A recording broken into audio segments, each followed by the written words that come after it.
New research suggests that forcing kids to say I'm sorry doesn't fool anybody. I'm sorry in advance if this story blows your mind. I mean, I feel like this is something that everybody's kind of known under the surface. Like, tell your sister you're sorry. And then they're always like, sorry, I didn't hear you. I'm sorry. And like, I've never had this experience. Sure, of course not. I mean, neither of us are parents, so we're not giving advice. This is interesting research that you may want to listen up to if you've got kids. Anyone who's ever been a brother or sister also probably has personal experience with this. Oh, yeah. So the point of an apology is to express remorse and repair relationships, right? Well, that point gets lost if a kid is forced to apologize when they don't feel remorse.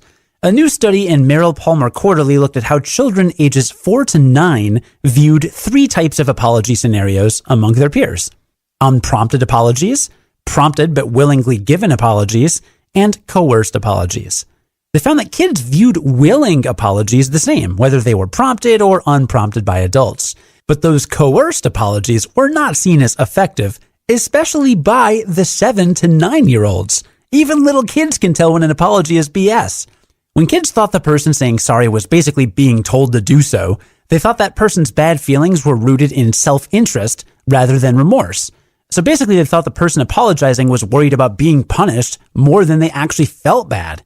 The findings suggest that rather than forcing your kid to say they're sorry, it's more constructive to help your child learn to have empathy for the victim. That'll ensure a sincere apology instead of a reluctant one. Study author Craig Smith said, quote, "Make sure the child understands why the other person feels bad, and make sure the child is really ready to say I'm sorry. Then have them apologize," unquote. So parents, how can you help your young children respond with empathy and deliver a willing apology?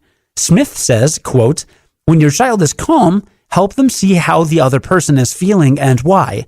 An apology is one way to do it, but there are lots of ways. Research shows that even preschoolers value it when a wrongdoer makes amends with action. Sometimes this is more powerful than words," unquote. And yeah, I said preschoolers. Remember, sometimes kids are smarter than you think.